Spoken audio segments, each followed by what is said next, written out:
এটা ভুল হইলে কি এখনো গাছ বড়টা বলে নাই অনেকদিন পরে পাইছি না বান্ধবীর আজকে যা দিব খুব আদর সোহাগ কইয়া আনন্দ লাগবে ঠিক আছে না জানি সকালবেলা কয় না পাইছি ওরে আমার দয়াল চাঁদের মৌসা দিয়া আমার দয়াল চাঁদের বাসর ঘরে মৌসা দিয়া লতিফ সরকার মৌসা দিয়া রইয়াছে আশা লতিফ সরকার মৌসা দিয়া রইয়াছে আশা আপনি সরকার মৌসা দিয়া রইয়াছে আশায় সোনা চাঁদি হীরা কাঞ্চন ওই বাসর সঞ্জয় হীরা চন্দ্র মণি মুক্তা ওই এরা কনকের করেন কি আপনি তো একজন বেড়া মানুষ আপনি তো কইতাছেন দয়াল চাঁদের বাসর ঘরে আমি আপনার কথাবার্তা শুনতে পেলাম আপনি সাজলেন একজন নারী তাহলে এখন যদি আমি কই যে আপনিও পুরুষ মানুষ আপনার দয়ালও তো পুরুষ মানুষ তাহলে দুই পোলায় মিললে বাসর ঘরে মিলনটা কেমনে হয় গান বুঝুক আর না বুঝুক অনেক বকশিস যত স্বামী যত শাড়ি গয়না যত ভালো করে কন কয় দেখ দেখ ফকিরের সাথে ফকির নিয়ে এসেছে আসলে আমার থেকে বকশিসটা একটু শুরু হয়েছে বাবলি সরকারও পাইছে নাকি ডিক্লার দিয়ে গেলাম এটা হলো ইন্টারন্যাশনাল ভদ্রলোক আপনারা চিন্তা দেখে প্রীতি ও পীড়িত সূক্ষ্ম পীড়িত শান্ত পীড়িত দাস্য পীড়িত বাৎসল্য পীড়িত মধুর পীড়িত প্রীতি তারাই তারাই জানে গো যার শোনে যার গোপন প্রীতি প্রীতি তারাই তারাই জানে গো যার শোনে যার ভাবের প্রীতি প্রীতি তারাই তারাই জানে গো যার শোনে যার মধুর প্রীতি প্রীতি তারাই তারাই জানে গো গুরুর সঙ্গে ভক্তের প্রীতি ওরে আমার আল্লাহর শোনে নবীর প্রীতি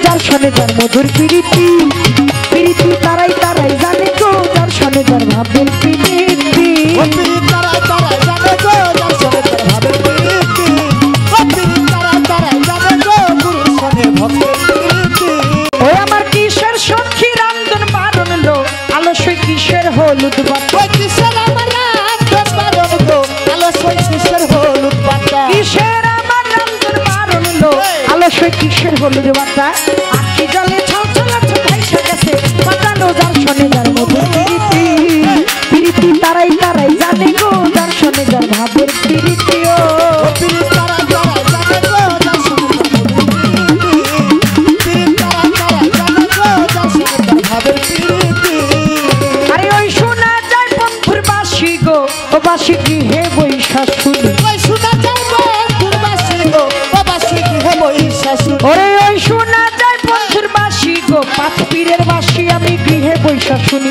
বাসি আর কি কারণ আমি জানি না কলঙ্কিনী বিনে গো যার শোনে যার মধুর প্রীতি প্রীতি তারাই তারাই জানে গো যার শোনে যার ভাবের প্রীতি প্রীতি তারাই তারাই জানে গো যার শোনে যার মধুর প্রীতি প্রীতি তারাই তারাই জানে গো গুরুর সঙ্গে ভক্তের প্রীতি ওই আমি কি খানে জল ভর্তি আইলাম গো পাঁচ পীরে রই না ঘাটে কি জানে জল ভর্তি আইলাম গো পাঁচ পীর বাবা রই না ঘাটে কি খানে জল ভর্তি আইলাম গো পাঁচ পীর বাবা রই না ঘাটে মাতালের দিকে চাইয়া থাকি কৌশি নিছে প্রতি গো যার শোনে যার ভাবের প্রীতি প্রীতি তারাই তারাই জানে গো যার শোনে যার ভাবের প্রীতি ও প্রীতি তারাই তারাই জানে গো যার শোনে যার মধুর প্রীতি প্রীতি তারাই তারাই জানে গো গুরুর সঙ্গে ভক্তের প্রীতি বেশ তো ভালো কথা ছিল ধর্মরাজা শোনে ধন্যবাদ রে পুণ্য ব্যথা ধন্যবাদ দেই তার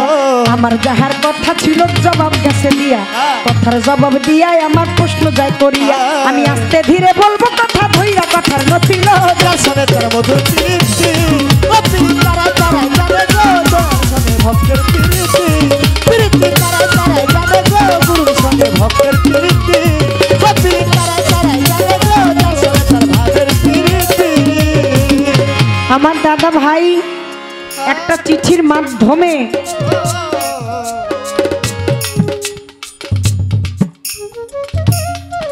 দুটি গানের আদেশ করে যায় একটা হইল প্রীতি তারাই তারাই জানে এই গানটা গাইবেন বাবলি আপা এই গানের ভক্ত কথা বলিলেন আমায়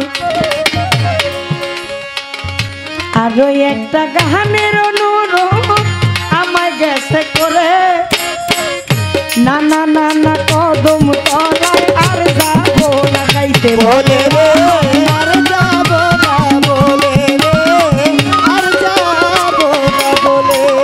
তাই তো প্রীতি দিয়ে শুরু করলাম ভোলা কওয়া ইতি যাব করে, আর না না না কদম তলায় শ্রদ্ধেয় গীতিকার কাজল দেওয়ান সাহেবের লিখা গান গাইব বিচ্ছেদের ভাগে ফেলে।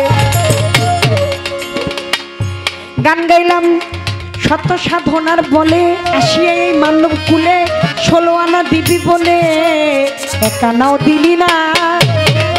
ওরে মন দিন থাকিতে কেন রে তুই সাধুর, আমার 5 পীর বাবা, আমার মজিবুল বসর মাঝ ভান্ডারীর মঈন বাবার ভান্ডারীর সঙ্গ নিলি না। কথা ছিল তুমি বিনা ভিন্ন কোন রূপ আমি নয়নে না হেরি, ওই জঠর যন্ত্রণায় ছিলাম মাতৃগর্ভে, আমার মাথাটা ছিল নিচের দিকে আর পাটা ছিল উপরের দিকে, আমি জঠর যন্ত্রণায় ছিলাম মাতৃগর্ভে ঝুলি। সেদিন কথা দিয়েছিলাম তুমি ভিনায় অন্য রূপ আর আমি দেখব না, আমি আমার মাতৃদাঁত দিয়ে প্রবেশ করেই ওয়ানা ওয়ানা ওয়ানা বলে চিৎকার করলাম, কথা রাখতে পারলাম না। 16 আনা করি ছাড়া কোনোদিন 5 পীর বাবায় পার করে না। পুণ্য পুণ্য জাররা জাররা হিসাব, রতি মাসা কম হইলে ওই ঘাটে ওই নায়ে ওঠা যাবে না। বেশ তো ভালো কথা বলে, কথা মন্দ না, আমি আস্তে ধীরে বলবো কথা বাকি রাখবো না। কয় বলেন বলেন বলেন মাতাল আপনি সরকার মারফত ও মারফত তত্ত্ব হইতে জানা কথা আমার যে দরকার। আমার কাছে প্রশ্ন করে ধর্মসভার পরে ওই কথা ধরেই আমি জবাব করব এখন। কয় বলেন বলেন বলেন কথা বলেন না খুলিয়া, মারফতের সেরাক হযরত আলী কোন দিন যায় হইয়া, নিবেন নিবেন নিবেন কথা নিবেন সমাচার, দিব দিব দিব জবাব বলবো যে ব্যাপার, ওরে বলবো যে ব্যাপার রে বলবো যে ব্যাপার। মারফতের সেরাক হযরত আলী কোন দিন থেকে বলি আপনারে, ওই যে 96,000 কালাম, 30,000 তো জাহেরি, আর তো ওই যে 66,000 বাকি রয়ে গেছে। আমার নবী ঘরে কই যায়, যায় হযরত ওমরের বাড়ি। শোনো ওমর, আমি বলি তোমার ধারে 30,000 জাহেরি করেছি, 66,000 বাকি রয়েছে, 6,000 দিলাম অলিদের সিনার মধ্যে, আরো 60,000 বাকি আমি রেখেছি এই দুনিয়ার উপরে। তুমি নিবানি হযরত ওমর, তোমার কাছে রাখতে চাই। ওমর বরে দয়াল নবী এইটুকু ভান্ডে এত ভার সহ্য করার ক্ষমতা এই দুনিয়ায় আমার পক্ষে নাই, আমি এই 30,000-এর ভারী সইতে পারি না।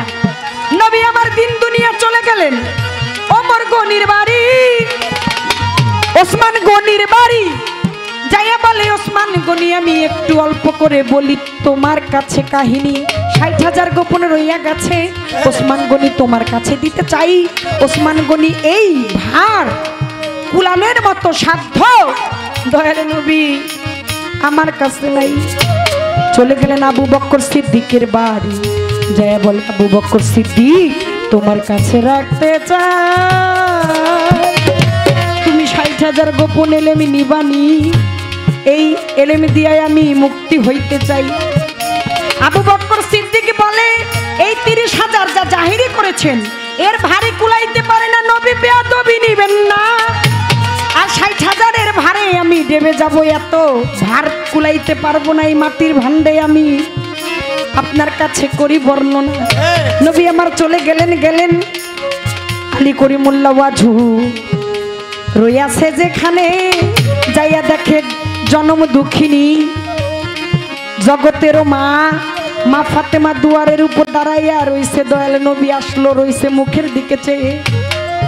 সেই দিন আলী তো বাড়ি ছিল না, আলী তো বাড়ি ছিল না, সভাতে করব বর্ণনা, আলী তো বাড়ি ছিল না, সভাতে করব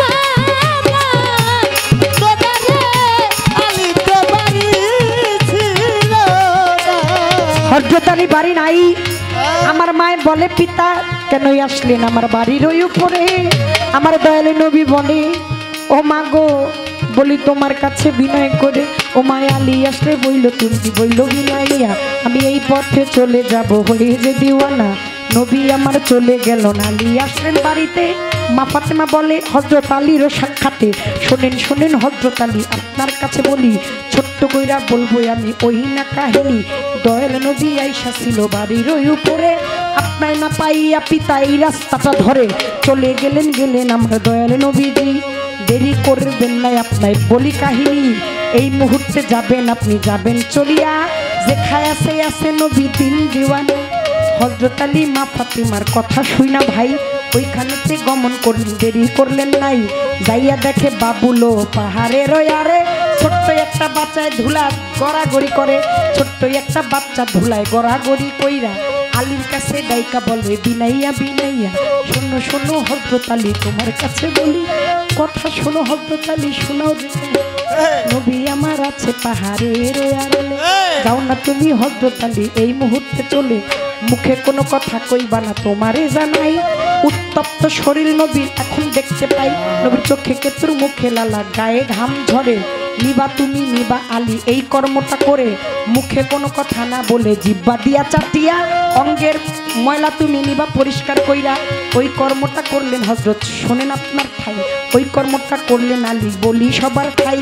মুখে কোনো কথা ওই জায়গায় বলে নাই, নবীর চোখে কেতুর মুখে লালা ঘাম চাটিয়া নিলেন হযরত আলী সেদিন পরিষ্কার করিয়া। আমার নবী হযরত আলী রে চাপ দিয়া ধরিল, সিনাই সিনাই মারফত তখন দিয়া দিল।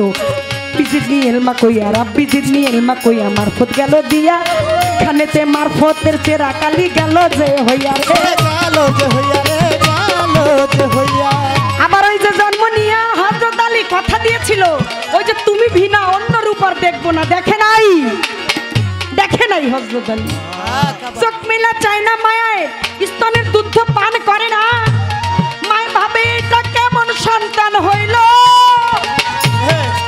আমার সন্তান কি এই দুনিয়া থেকে আল্লাহ বিদায় হয়ে যাইব, তুমি মালিক তুমি জানো ভালো। কোথায় আছে দয়াল নবী ডাইকায় আনো তারে।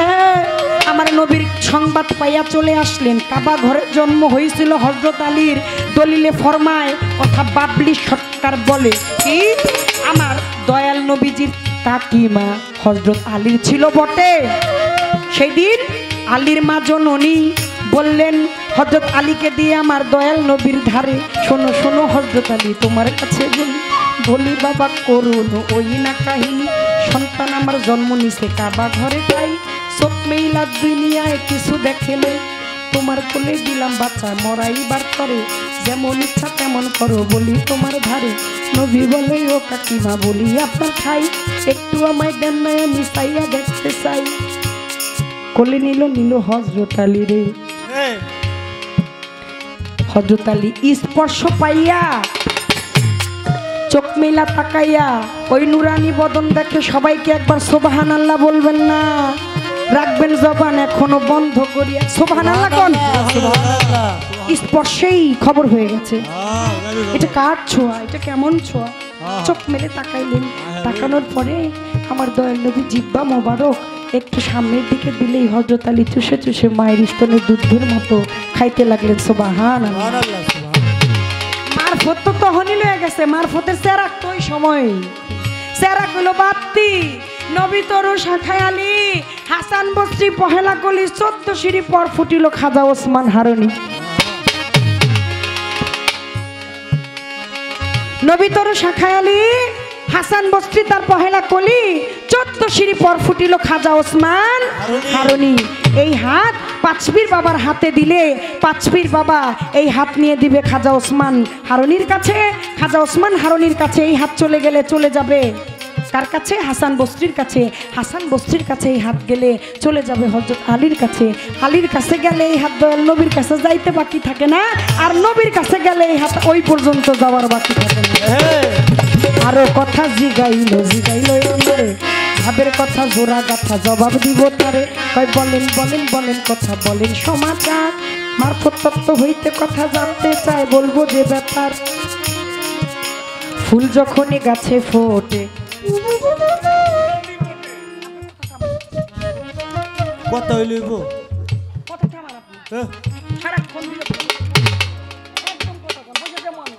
আমি কিন্তু অন্যান্য গায়ক গায়িকার মতো একটা কথা বলেন না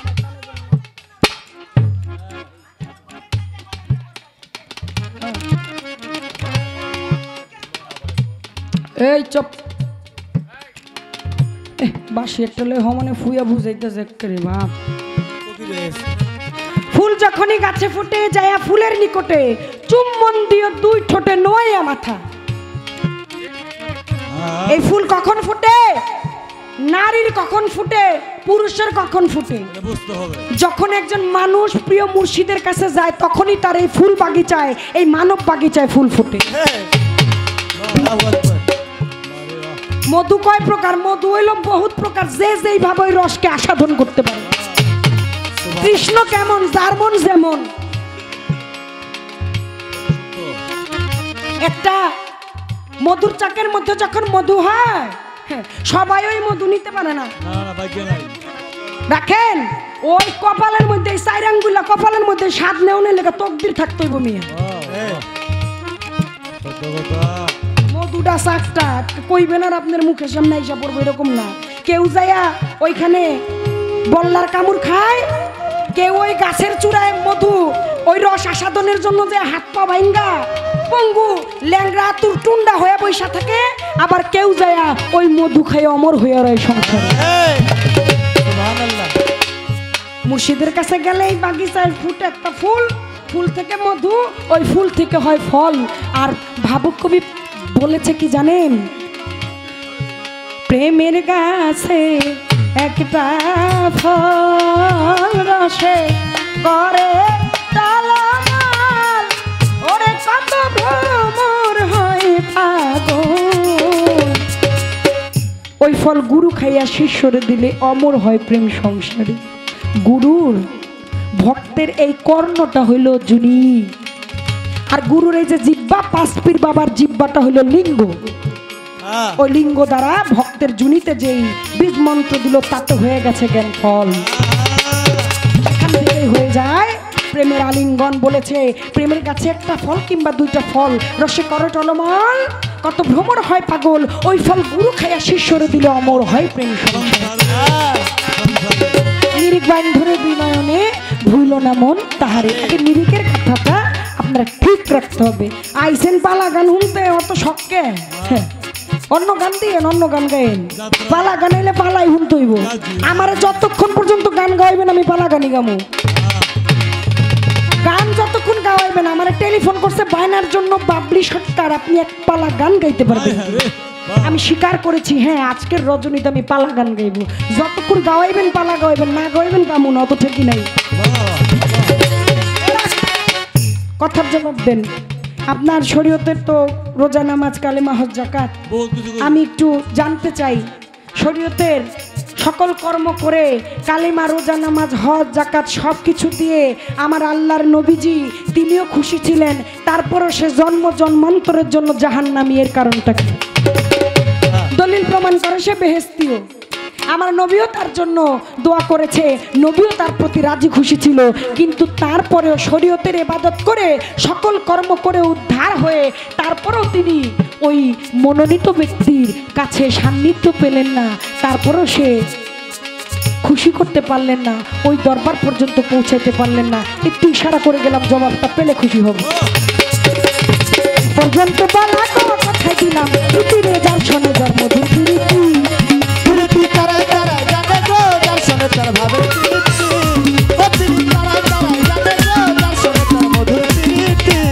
প্রীতি তারাই তারাই জানে গো যার শোনে যার মধুর প্রীতি প্রীতি তারাই তারাই জানে গো সখী সখী রে যার সাথে যা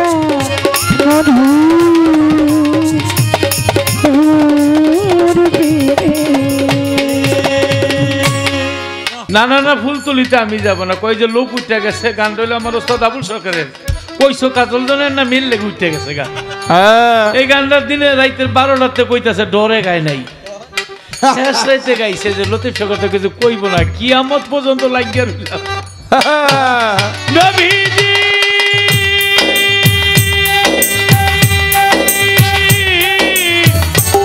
ইয়া হাবিব, ইয়া হাবিব,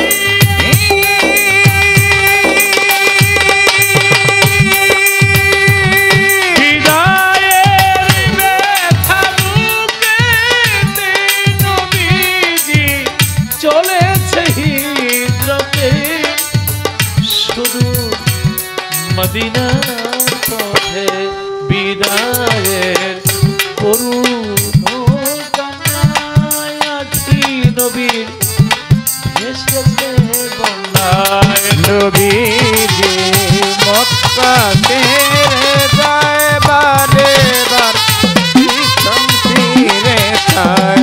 নবীজি মক্কা ছেড়ে যায় বারে বার, পিছন ফিরে চায়। ইয়া হাবিব,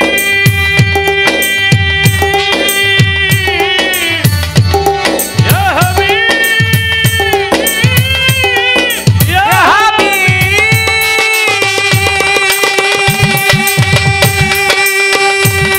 রাতেরি অন্ধকারে নবীজি মায়ের কোল ছেড়ে চলে যায় সর পর্বত পাহাড়ে।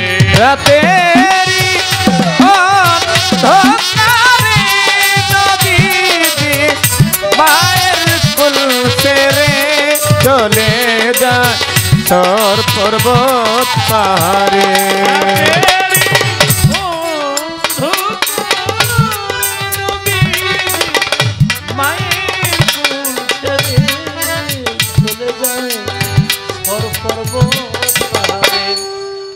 নবীর প্রেমিক আবু বকর সিদ্দিক সাথে রয় দয়ে ময় আল্লাহ। নবীজি মক্কা ছেড়ে যায় বারে বার, পিছন ফিরে চায়। নবীজি মক্কা ছেড়ে যায় বারে বার, পিছন ফিরে চায়। আদে মক্কার পশু পাখি তরুলতা নবীর শোকে আমার নবীকে ডাকে।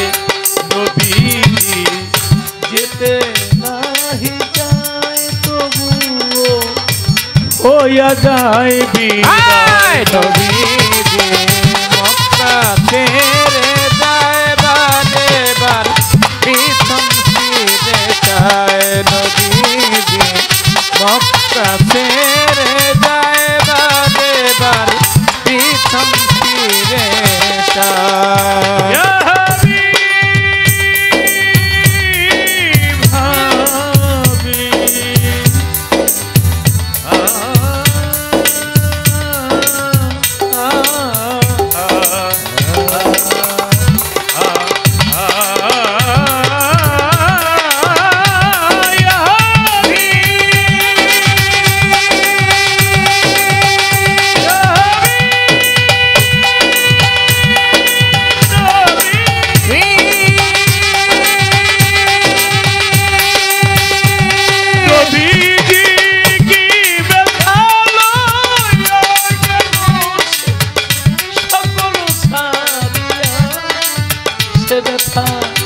বুঝাই কি দিয়া।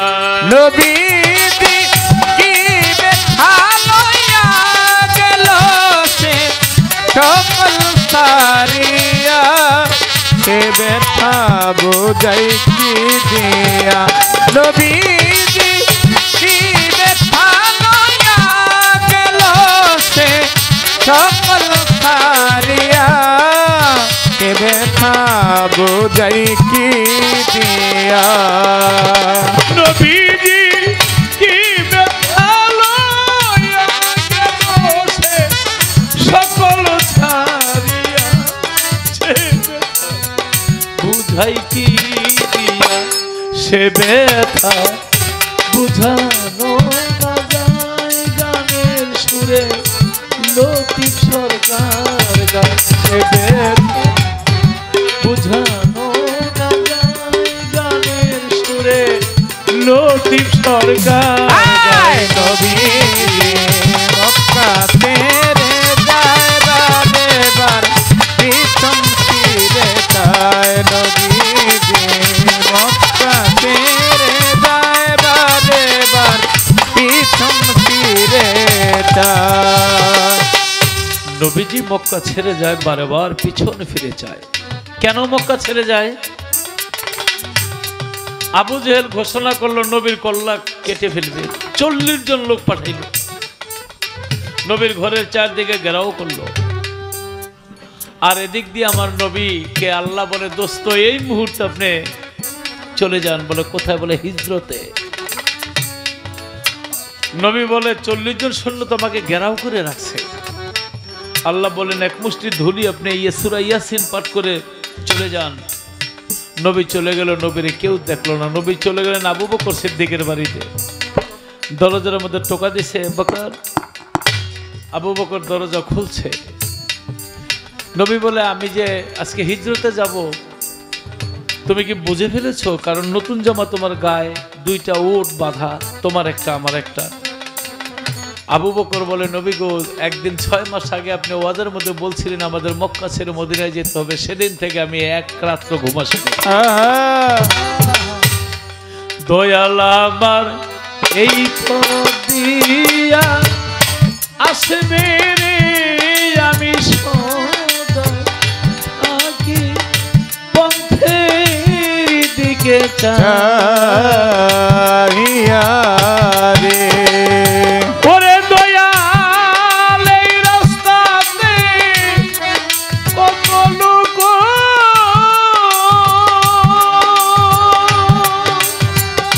দরদির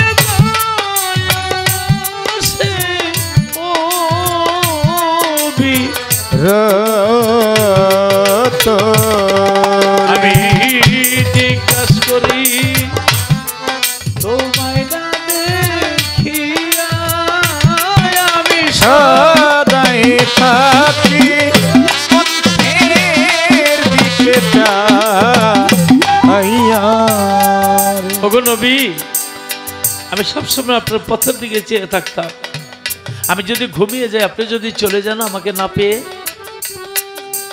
আমার নবী বলে আবু বকর চলো নবী আবু বকর সিদ্দিককে নিয়ে চলে গেলেন সরপর্বত গুহার মধ্যে সেখানে নবীর গায়ের মধ্যে আবু বকর সিদ্দিকের কাছে একটা লুঙ্গি ছিল দেখে ছিদ্র সাপের ছিদ্রের অভাব নাই লুঙ্গি ছিঁড়ে ছিঁড়ে 69টা ছিদ্র বন্ধ করছে একটা ছিদ্র খালি বাকি ছিল ওই ছিদ্রটা আবু বকরের গুরু দিয়ে জাতা দিয়ে ধরছে আর ওইটার মধ্যে সাপ জিব্বা দিয়ে ধাক্কা মারছে ছোট ভাইরা কথা বলো না আর বলবো কাহিনীটা না বলবো না বলেন বলেন আলহামদুলিল্লাহ আবু বকরকে সাপে ধ্বংসন করে ফেলেছে এইভাবে নবী আবু বকরের কোলের মধ্যে শোয়া আর আবু বকর এইভাবে যখন সাপে কামড় দিয়েছে তখন তো বিশ্বের সমগ্র অঙ্গ জড়ো জড়ো বকর বলে নবী গো আজ হয়তো জন্মের মতো যাব ছাড়িয়া আমাকে দেখা দিবেন পুলসে নাতে যাইয়া এই কথা বলে যখন চোখের পানি ছাড়ে আর পড়ে গেল নবীর গালের ওই উপরে নবীর চক্ষু মেলে চায় দেখে আবু বকরের শরীরটা নীলবর্ণ যাদের সাপে কামড়ে নীলবর্ণ হয়ে যায় আর চক্ষু 2টা বকরের লাল হইয়া যায় নবী বলে আবু বকর তোমার এই অবস্থা কেন আবু বকর বলে নবী গো একটু শুনে নেন আমাকে সাপে কামড় দিয়েছে তবে আপনার কোনো ভয় নাই আমি গর্ত শক্ত করে ধরে রেখেছি উঠতে পারবে না সর্প বলি আপনারটাই বলে কেন উঠলে যদি আপনাকে কামড় দেয় আমি শক্ত করে ধরে রেখেছি আমি মরে যাই আপনার জন্য কোনো ক্ষতি না হয় নবী বলে পা উঠাও বলে পা উঠালে সাপ উঠে যাবে একটা কামড় দিছে এইটারই তো জবাব দিতে করতে হবে পা উঠাও আবু বকর পা উঠাইল সাপ উঠে গেছে নবী বলে সাপরে, আস্তে দাদা ভাই, নবী বলে সাপরে, আমি যে আল্লাহর নবী, তুই আমার চিনিস না? আবু বকর আমার বন্ধু, তুই জানোস না? আজকে আমি আমার জন্মভূমি ছেড়ে চলে এসেছি, ওই মক্কার কাফেরের আমারে থাকতে দেয় না, আমাকে কত কষ্টই না ওরা দিয়েছে। আজকে আমি জন্মভূমি ছেড়ে চলে যাই, এই বিপদের সময় তুই আমার কাপড় দিতে পারলি আমার আবু বকর রে। সাপ বলে আল্লাহ জবান খুলে দাও, আল্লাহর কুদরতে সাপের জবান খুলে গেছে। সাপ বলে আসসালামু আলাইকুম ইয়া আল্লাহর হাবিব ইয়া রাসূলুল্লাহ, আমি কোনো সাপ না, আমি অভিশাপ। আমি মুসা নবীর উম্মত। তৌরাত কিতাব পড়তে গিয়ে দেখি আমার নবী মুসা নবীর চেয়ে শ্রেষ্ঠ নবী বলে মুহাম্মদ সাল্লাল্লাহু আলাইহি ওয়াসাল্লাম। আমার ভিতরে অহংকার আসলো, আমার নবী মুসা নবীর চেয়ে বড় আবার কোন নবী, আমি নামটা কাটতে দিলাম। দ্বিতীয় দিন তৌরাত কিতাব খুলে দেখি দুই জায়গায় আমার নবীর নাম মুহাম্মদ, দোনো জায়গায় কেটে দিলাম। তৃতীয় জায়গায় তৌরাত কিতাব খুলে আমি আমার চোখে দেখি পৃষ্ঠায় পৃষ্ঠায় খালি মুহাম্মদ। আমি ভয় পেয়ে গেলাম, মুহাম্মদ কি? মুসা নবীর কাছে বললাম যে মুহাম্মদ কি, আমি তার সাথে বেয়াদবি করেছি। মুসা নবী চোখের পানি ছেড়ে বলে আমি মুসা নবী না হইয়া ওই নবীর যদি উম্মত হইতাম আমার জীবনটা ধন্য হইতো। আরে আর সেই নবীর সাথে তুমি বেয়াদবি করেছো। বলে আমি যে বেয়াদবি করেছি আমার মুক্তি কিভাবে? বলে আল্লাহ তোমার ক্ষমা করবে না, তবে যেই নবীর সাথে বেয়াদবি করেছো উনি মক্কায় জন্মগ্রহণ করবে, মদিনায় হিজরত করবে, সর পর্বত গুহার মধ্যে আসবে, তোমায় অভিশাপ দিলাম তুমি সাপ হয়ে থাকো, নবীর কাছে ক্ষমা চাবা, তোমার অনেকদিন আয়ু পাবা, নবীর যদি ক্ষমা করে তবে তোমার মুক্তি, এছাড়া মুক্তি।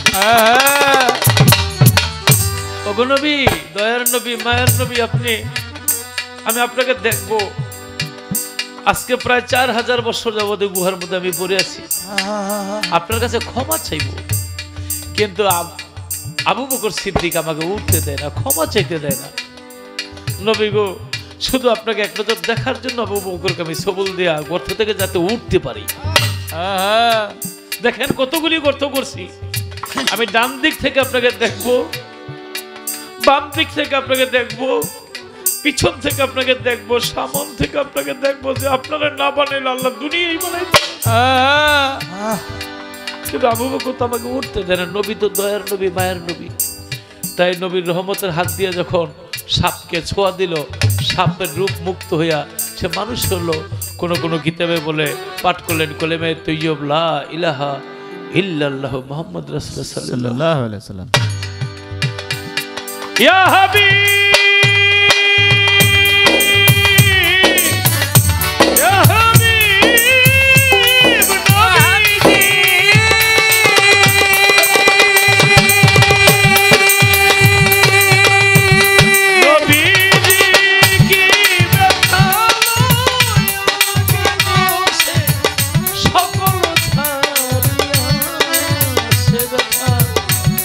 ভাই কি দিয়া সে ব্যথা বুঝানো না যায়, গানের সুরে লতিফ সরকার গায় সে ব্যথা বুঝানো না যায়, গোলাম লতিফ সরকার। নবীজি মক্কা ছেড়ে যায় বারে বার, পিছন ফিরে যায়, নবীজি মক্কা ছেড়ে যায় বারে বার, পিছন ফিরে যায়। কলেমা, নামাজ, রোজা, হজ, যাকাত সব করেছে, নবী সুশী, তারপরে সে দোজখে যাবে কেন? নবীর এক সাহাবা যুদ্ধ করতেছে, নবী বললেন, অনেক লোক আইসা ওই যে আপনার সাহাবা, ও খুব শক্তিশালী, ও আপনার পক্ষ হইয়া যুদ্ধ করে একাই 100। নবী কয় ও দোজখে যাবে। বলে কেন?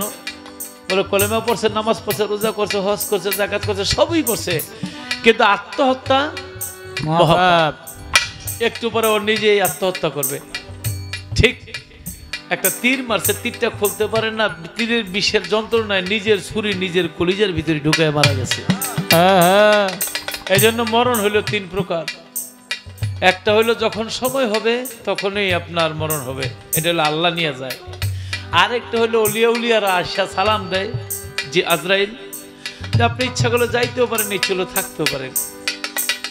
এলো 2 প্রকার। আরেকটা হইলো আপনি ফাঁসি দিয়া মরলেন, বিষ খেয়ে মরলেন, আত্মহত্যা করলেন, এইটা হইলো আজরাইলের রুহ হরণ করে নিয়ে যায়। আপনার সময় আছে, সময় থাকতে আপনি চলে গেলেন, এই জন্য আল্লাহ আপনার প্রতি অসন্তুষ্ট। কারণ আপনারা যেখানে আছি কোনো না কোনো ডিউটি আপনারা আমার দিয়া করবো, হয় মা বাবার সেবা করাইবো, না হয় সমাজ সেবা করাইবো। একটা ডিউটি আল্লাহ দিয়া রাখছে, এই জন্য আছি। ডিউটি শেষ, আর 1 সেকেন্ড কেউ আমরা থাকতে পারবো না। আপনি আত্মহত্যা করবেন কেউ? আল্লাহ খালি উসিলা খোঁজে আল্লাহর বান্দারে মাফ করে দেওয়ার জন্য। সেই একটা উসিলা পাইলে উসিলার বিনিময়ে আল্লাহ মাফ করে দিবে। কিন্তু এমন কোনো কাজ করেন না যাহা করলে আল্লাহ সন্তুষ্ট হয়ে যায়। এক লোক ওয়াদের মধ্যে শুনছে সাদা চুলওয়ালারা আল্লাহ পছন্দ করে, বেহেশতে যাবে। এই জন্য মরার সময় হয়েছে চুল হইল কাঁচা, সাদা তো হয় না। এর জন্য পোলাগো কইছে আমি মরার সময় আডা মাইকা দিস। পোলারা বাবার ওষুধ মতো আডা মাইকা দিছে, কবরে গেছে, মরকিন নকির 2 ফেরেশতা ধইরা লাইছে। কালা চুল আডা মাইকা সাদা করে মুরব্বী হয়ে আইছো। আল্লাহ কয় কিছু কইস না, ছেড়ে দে। কয় কেন? যে আমি সাদা চুল পছন্দ করি, এই কথাটা শুই না ভালোবাসা যে কালা চুল সাদা করছে, উসিলায় মাফ করে দি। আল্লাহ একটা উসিলা খোঁজে। এক লোক সারা জীবন বাটপারি করছে, কবরে গেছে, মনকিন নকির জিগাইছে মার রাব্বুকা ও আমার দিনুকা মার হাজার রাজুলু, 3টা প্রশ্ন করছে। সারা জীবন তো দুনিয়ার বাটপারি করিয়েছি, এই শেষ বাটপারিটা কবরে করে বাঁচতে পারে কিনা? ফেরেশতা গুলোকে বাটপারি করে, তোমরা একটু আগে হিসাব দিয়ে দিলাম, আবার আইসো গিলে। ফেরেশতারা এইটা আবার কেমন বাটপার? আমরা ছাড়া তার কেউ হিসাব নিব না। এই আবার হিসাব নিতে আইছে। আল্লাহ কয় সাইরা দে। কয় কেন? কয় আমার ডরাইছে যখন সাইরা দি। আল্লাহ যে কোন একটা উসিলা খোঁজে। আজকে 5 পীরের উসিলায় আমাদের জীবনের গুনাহ যেন আল্লাহ মাফ করে দেয়। নবীজি মক্কা ছেড়ে যায় বারে বার,